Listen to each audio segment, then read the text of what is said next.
Y bueno, queridos patitos, ya que empezamos ayer con elementos de repaso de cómo se veía la situación en otros tiempos, vamos con un semanal de cosas de ella.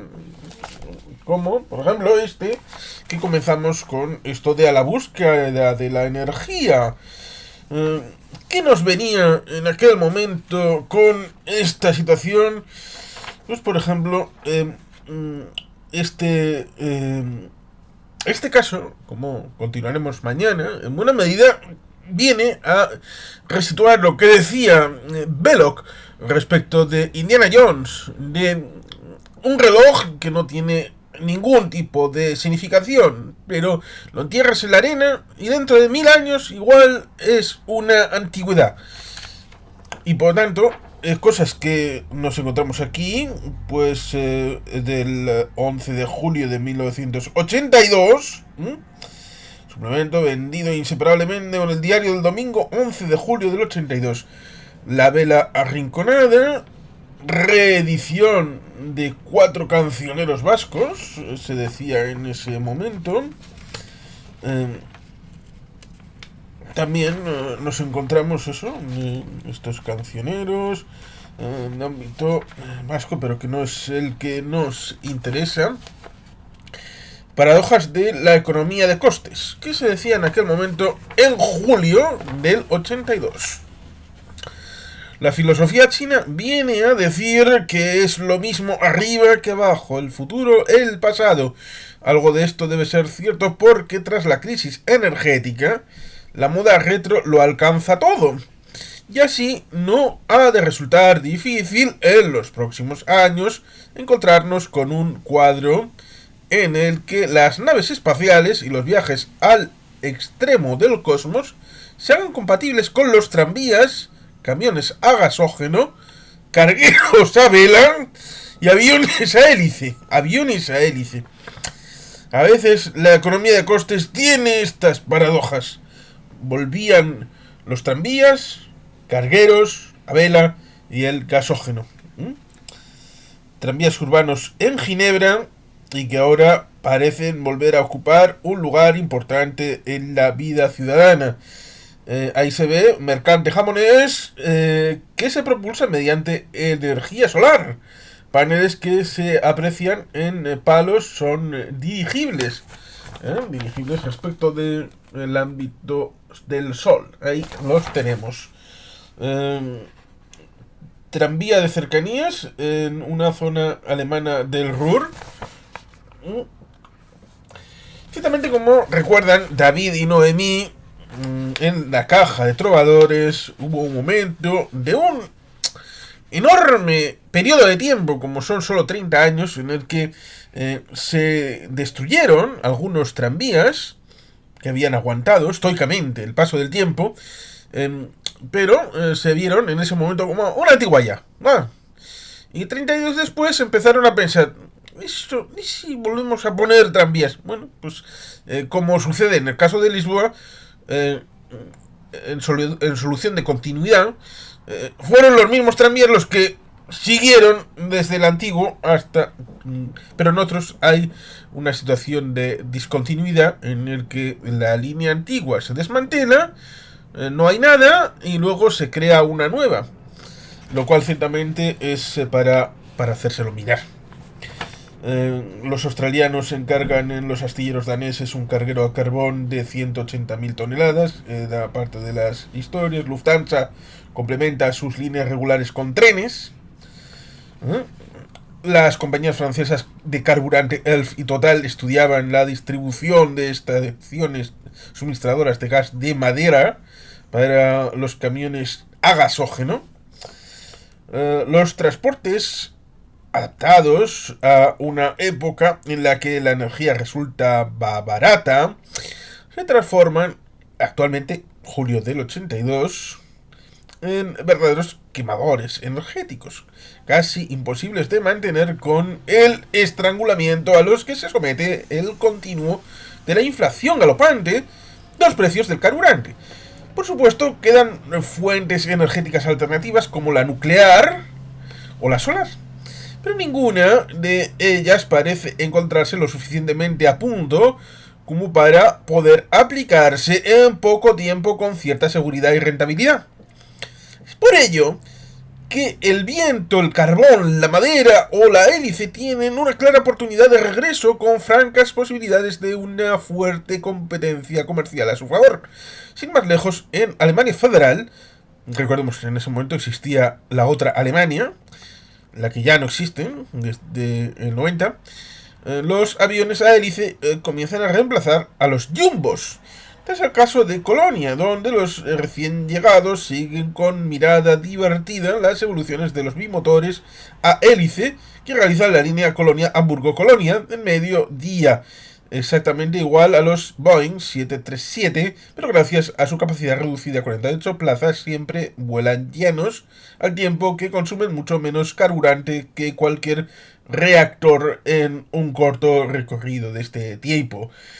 Es a partir de este hecho como se encuentran en estudio las nuevas líneas Nuremberg, Stuttgart y Viena, o Múnich, Viena, Ginebra, servidas también a base de bimotores a hélice. La vuelta del gasógeno. Apretarse el cinturón del consumo, tampoco los transportes por carretera, y más concretamente los camiones, se salvan de la quema.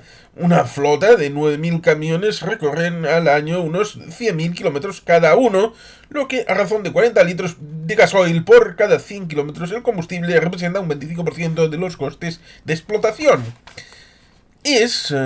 Al tener en cuenta estas cifras como uno de los mayores transportes franceses ha decidido puesta en circulación de 6 camiones prototipo a gasógeno en la ruta de Bretaña y en la París-Marsella. Los vehículos señalados están equipados con un motor diésel turbo de la Renault con 300 caballos de potencia y una autonomía de entre 600 y 900 kilómetros. El motor, propiamente dicho, no sufre ninguna modificación y utiliza un 80% de gas de madera y un 20% de gasoil con un microprocesador que regula automáticamente la mezcla. Tales camiones realizan una economía aproximadamente de las 540 pesetas. ¿Qué era eso de la peseta? ¡Ay, Dios mío! Por cada 100 kilómetros. Y si, como se espera, la experiencia resulta positiva, se dotará a otros 6.000 vehículos más con este sistema. Una idea clara sobre la importancia que se conduce en este ensayo la tenemos en los estudios que empresas de suministro de carburante como ELF y Total están a punto de conducir sobre la distribución de estaciones suministradoras de gas de madera cada 500 kilómetros en las carreteras de mayor importancia de toda Francia. El boom de la vela.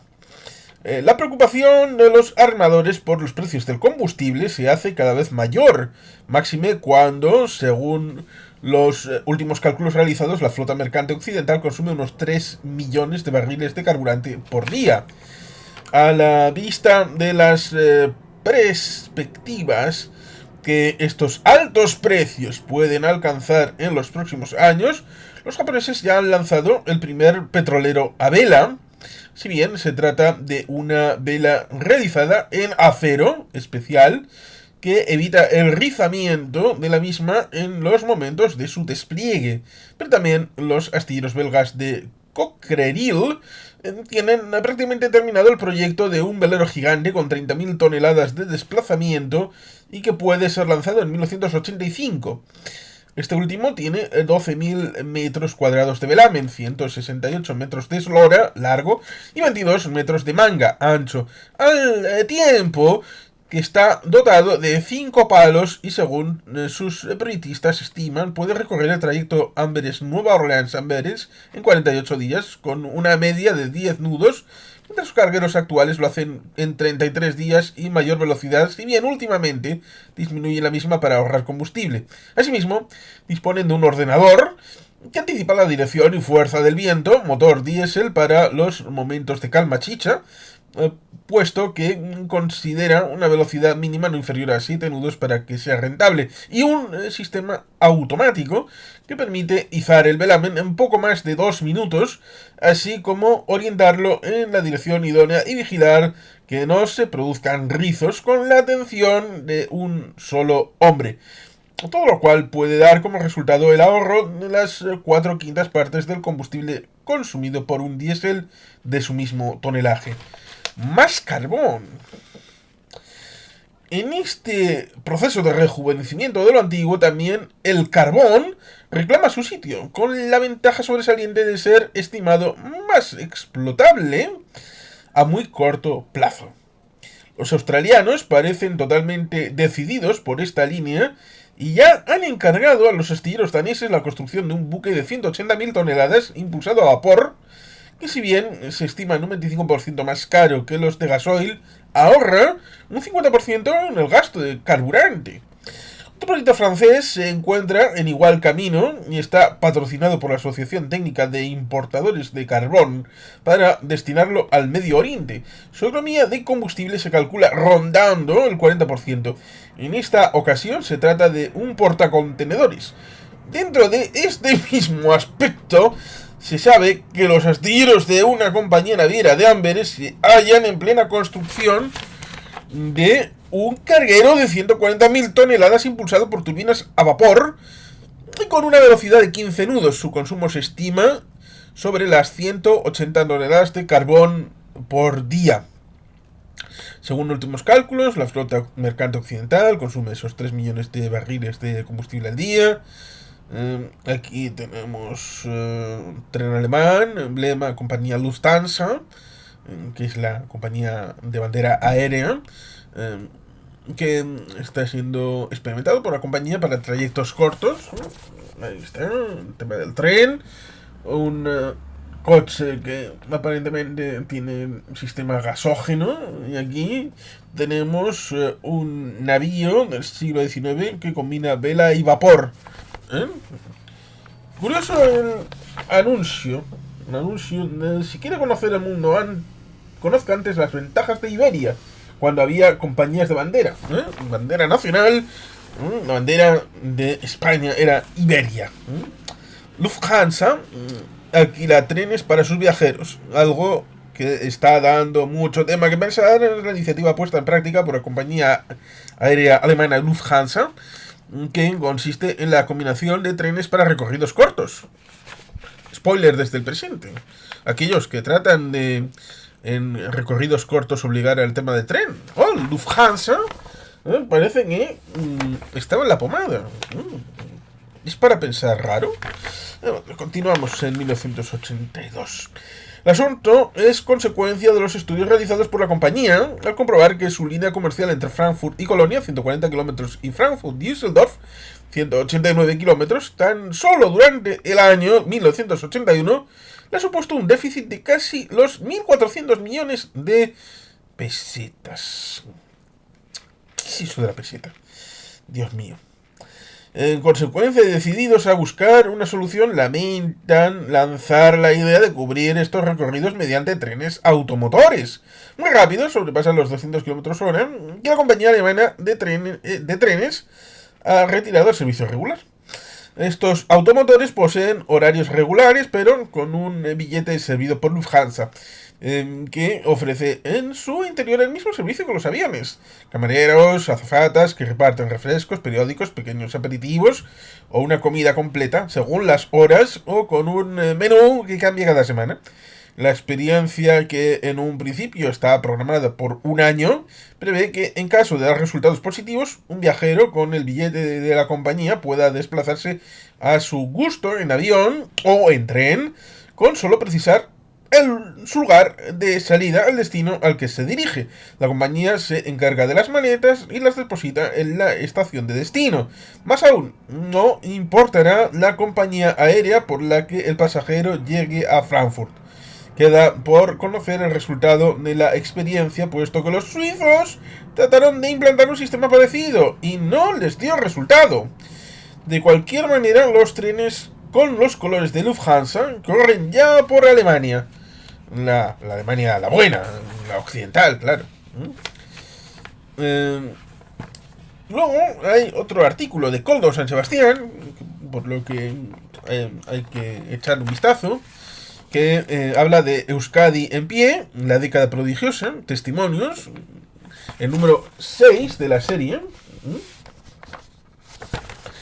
Y comenta en diciembre de 1966 el presidente Lehendakari Leizaola, en su mensaje de Gabón, decía: 1966 será un año que contará en nuestro porvenir.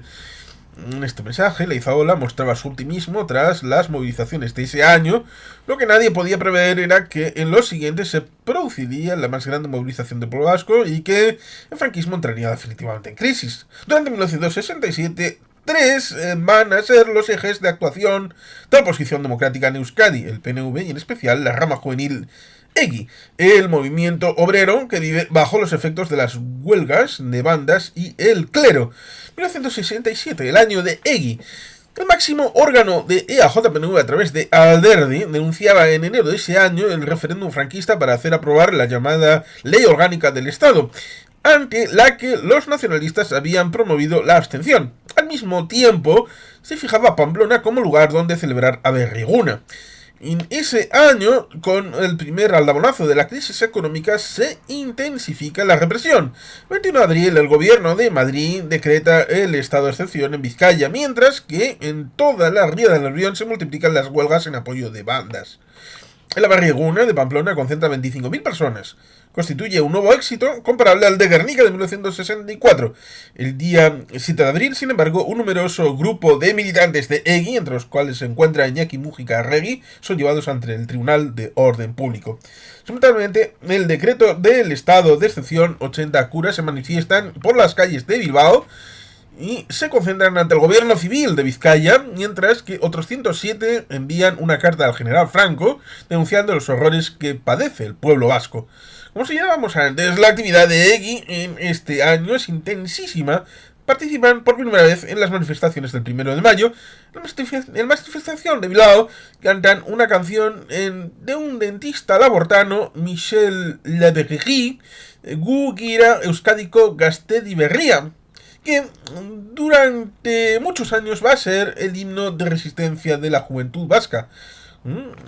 Conocido, desconocido, este dentista labortano, Michel Lavergy. El 19 de junio, EGI amenaza al grupo folclórico Bigots Alai de Deusto, que va a actuar en el ayuntamiento con motivo de uno de los actos conmemorativos de la llamada liberación de Bilbao, es decir, de la ocupación franquista de la capital vizcaína. EGI va a dedicar una especial atención a Álava. La noche del 3 al 4 de junio, numerosas paredes de la capital alavesa aparecen pintadas con el lema Araba Euskadi, Álava es Euskadi. Asimismo, aprovechando la peregrinación a Estíbaliz, un comando de las juventudes nacionalistas coloca una gran icurriña en la iglesia de Ascarcha.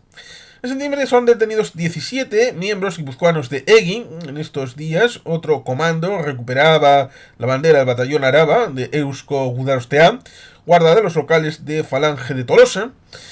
Un mes más tarde, otro comando coloca una icurriña en una de las torres de la Catedral de Burgos, ciudad sede de la Capitanía General de la Sexta Región Militar. El año no termina sin incidentes. El 12 de noviembre, un joven militante nacionalista es detenido en Guernica por llevar una chamarra, un kaiku, adornada con un escudo de Euskadi. La sombra de bandas. 1967, desde el punto de vista del movimiento obrero, comienza bajo la sombra de la huelga de laminación de bandas en caliente de Echavarri. El día 4 de abril, unas 10.000 personas recorren las calles de Bilbao en solidaridad con los huelguistas. La etapa 1966-68 es de un absoluto protagonismo del movimiento obrero, en especial de las comisiones obreras y en menor medida de USO. Las organizaciones obreras tradicionales siguen atravesando una gran crisis. En el Aberri, los enfrentamientos terminan con una nueva escisión entre los políticos Aguinaga, Anabitarte y los sindicalistas Echevarría.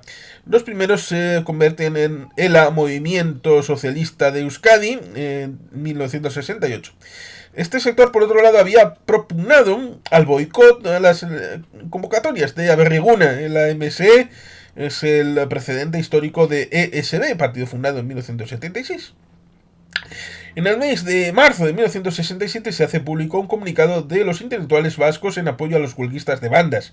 Vuestra huelga, decía, se ha convertido en un signo del movimiento político y social, en un lugar de cita de cuantos combatimos por una sociedad digna. Es una huelga que defiende los intereses de todas las fuerzas democráticas del país. Por primera vez en la posguerra, los intelectuales vascos se unían a los obreros en su lucha, ya que, como unos y otros afirmaban, se trataba de la misma lucha. El 1 de mayo de 1967 se celebra bajo el signo de la represión, cuyo máximo reflejo es el estado de excepción. Ello, sin embargo, no va a impedir la movilización popular. En Bilbao se producen 300 detenciones, las manifestaciones se suceden: 500 en Pamplona, 2000 en Vitoria, 6000 en Eibar, casi 10.000 en San Sebastián. Esta última ciudad aparece una icurriña en el campo de fútbol de Atocha, y la policía desaloja violentamente a las personas que se habían encerrado en la iglesia del Buen Pastor. Tampoco ETA es insensible a una explosión del movimiento obrero.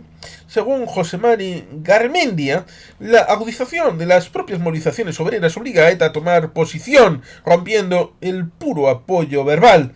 La huelga de bandas fue un aldabonazo en este sentido. El hecho de que ante semejante movilización ETA se hubiera limitado a lanzar algunas octavillas no dejaba de ser alarmante para una organización que aspiraba a hacer de la revolución integral en Euskadi.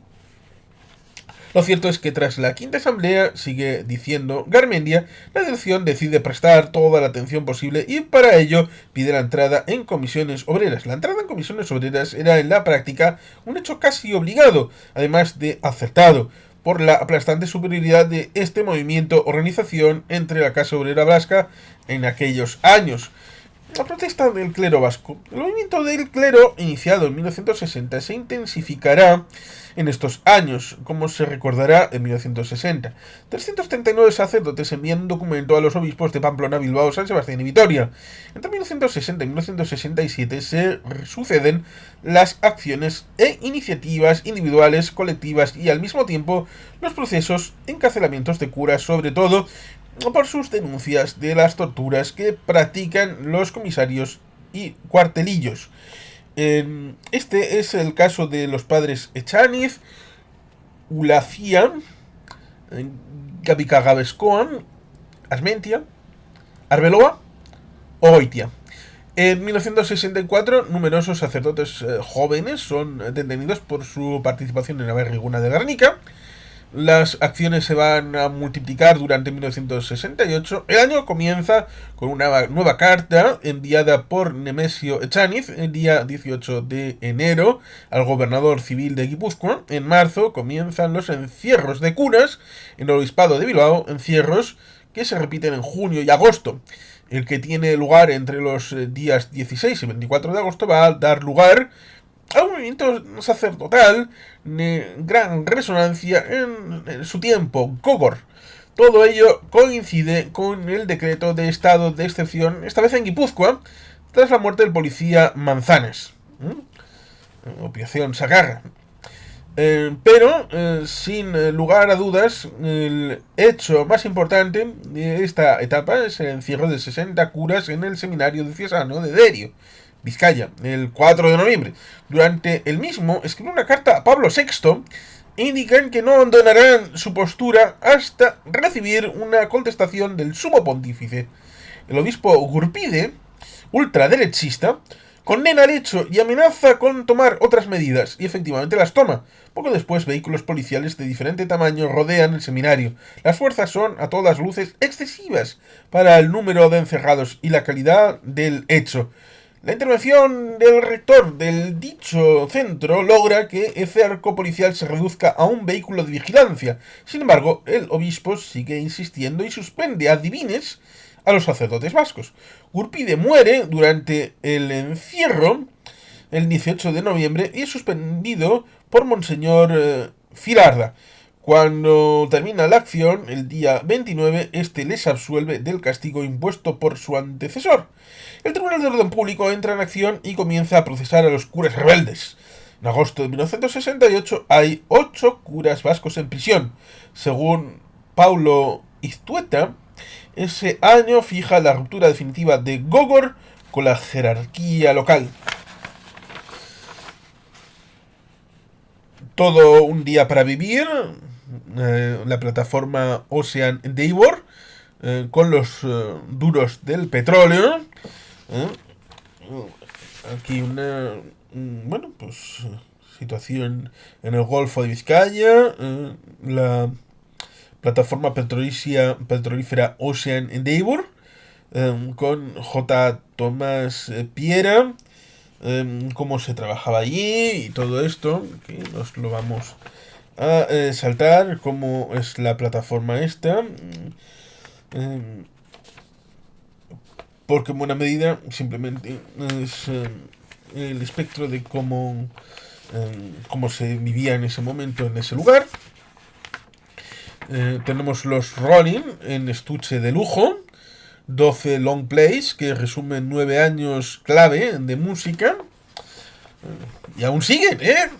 Creo que al final sí tenían un pacto con el diablo. El fabuloso tesoro de los mares, cromo, zinc, manganeso, petróleo, de todo. Las exploraciones submarinas, realizadas hasta 1980, tan solo alcanzan al 10% de la superficie total. La mayor parte de las mismas se concentran al más norte del Pacífico. No obstante, se tiene un claro conocimiento de que el cromo, cobre, níquel, manganeso y cobalto se encuentran en subsuelos marinos, pueden asegurar durante miles y miles de años el consumo actual del mundo. Resulta ciertamente curioso esto de el tesoro submarino. Se calcula que para el año 1990 el 40% del petróleo extraído en el mundo será de yacimientos marinos. Los técnicos calculan que para el año 2000 los metales extraídos de los fondos marinos alcanzarán el 25% de la producción mundial en níquel, el 100% en cobalto, el 20% en cobre, al tiempo que para el petróleo la misma se puede ascender a 1990 sobre el 40% de todo lo que se extraiga en el mundo, cifras que constituyen por sí solas una especie de herencia salida de los mares a la espera de ser recolectada por el más preparado. Ciertamente resulta curioso estas proyecciones hacia el futuro por lo que pueden significar. Dadas estas circunstancias, puede extrañar que las grandes potencias se apresten a defender con uñas y dientes esta especie de cuerno de la abundancia, en que se transforman las costas insulares y peninsulares bajo su dominio. Por el contrario, la importancia se hace cada vez mayor, máxime si se tiene en cuenta la votación del 20 de abril de 1982 en Nueva York sobre el proyecto de tratado en torno a los derechos marítimos, lo que creo que será el acuerdo de Montego Bay en Jamaica de 1983 o del 85, no recuerdo exactamente la fecha exacta, lo sabe el amigo Jorge Dorta. El tratado ese de derechos marítimos que prevé la declaración de 200 millas, 370 kilómetros como zona marítima exclusiva de los países dueños de costas. Es así como se puede establecer un baremo sobre los países que con mayor extensión costera, que queda como sigue: Estados Unidos, Inglaterra, Francia, Unión Soviética, Brasil y Canadá. Quizás resulte raro el lugar francés por encima de la Unión Soviética, pero en cierto modo esta situación es ejemplificadora en cuanto se lleva dicho, puesto que France tan solo en sus territorios de ultramar posee los 51.900 kilómetros cuadrados entre islas y territorios australes, de tal manera que sus costas se encuentran repartidas así: un 71% para el Pacífico, un 26% en el Índico y un 3% en el Atlántico. Y llegados a este punto, haremos de concluir que los imperios coloniales alcanzan una importancia de tal calibre tras la crisis energética de 1973, como casi no la tuvieron en el pleno siglo XVIII y XIX. Bien interesante esto de los pronósticos que decíamos. Recordar que en 1980 el 18% del total del petróleo mundial extraído proviene de yacimientos marinos. Y bueno, pues ahí ciertamente este asunto resulta bien interesante acerca del estado de situación en aquel momento y del potencial que se preveía. Por otro lado, en el ámbito de gastronomía, cocina para pobres, de Alfredo Juderías, el editorial Sateco de Madrid publica un libro del doctor en medicina Alfredo Juderías, una sabrosa recopilación de unas 80 viejas recetas, algunas de ellas reproducen autógrafas, que tiene un regusto de la culinaria popular. Eh, Muestrario de recetas sencillas, bueno, incluso de la Archidiócesis Culinaria de Bilbao la Vieja. Bueno, sugestivos titulares como Agua bendita caliente, Sopa de tornaboba o de las mozas, Sopitas y buen vino, Atascaburras, una especie de brandada de bacalao, 20 cocidos encabezados por el Alavés o de las tres ollas, que aconseja poner en una la olla los garbanzos, en otra alubias y en una tercera la berza, sin olvidar incluir en la primera un trozo de morcilla, en la segunda un hueso de jamón y en la tercera un cacho de longaniza. En Porreta se guisan lo mismo, habas que bacalao. En el último capítulo destaca el bacalao del alma. Los huevos nos los pueden servir beatos, blandos, de clausura o en camisón. Llama la atención el tentempié, el tojunto, teta de la vaca,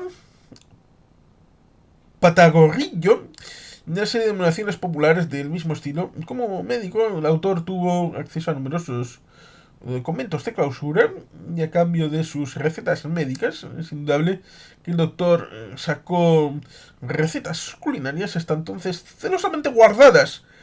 No hay más que echarle un vistazo al capítulo de postres como chocolate de obispo, requesón de la Virgen, torrijas de clausura.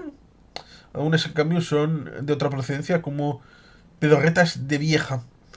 Interesante el capítulo de consejos de mi abuela, y aquí algunos de ellos, para evitar el mal olor de las verduras al cocerlas, sobre todo a coliflor, y el repollo aconseja echar a la olla una corteza de pan para asar la carne a la brasa, echar unas rodajas de cebolla a la brasa, porque así queda más jugosa.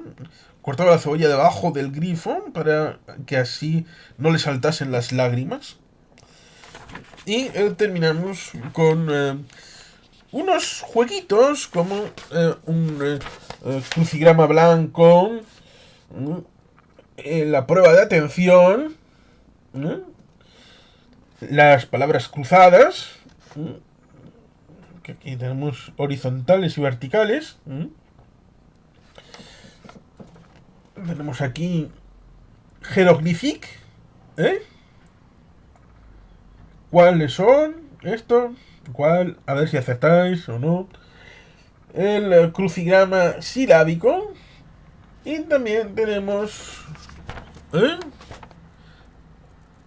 Tenemos el horóscopo. Hay una prueba por ahí de cierto antimagufo de renombre que hizo una prueba poniendo estos horóscopos y revelando que en buena medida es algo que está fuera de vicisitud. Recordemos, un servidor nació el 19 de mayo de 1982, con lo cual era Tauro. ¿Qué decía el 11 de julio para los Tauro? Recordemos, 21 de abril al 20 de mayo. Procure no retrasarse en los pagos. Era un poquito joven. Procure no retrasarse en los pagos que tenga que hacer, ya que si los deja pendientes se le pueden juntar demasiados y se encontrará ante la imposibilidad de hacerlos frente. Cuidado con el amor. Mejor día el miércoles. El número, el 7. Quiero recordar que Susana hasta el día 21 de febrero, cumpleaños. Y, por tanto, lo mismo que me sucede a mí respecto del 19 al 20 de mayo, el tema de Tauro, Ella, que ya había cumplido año, Piscis, nos encontramos el 20 de febrero como comienzo, ya está el 21. Nos encontramos momentos de incertidumbre que alternará con otros de alegría y depresión. Es posible que sean motivados por el estado de su estómago, que no es muy edificante. Trate de hacerse un reconocimiento general. Mejor día lunes, número el 9. Y ahí tenemos con el Nescafé esta revista. Y sin más que los patitos. Es que ricasco, agur, berobat, Betty Gelpien.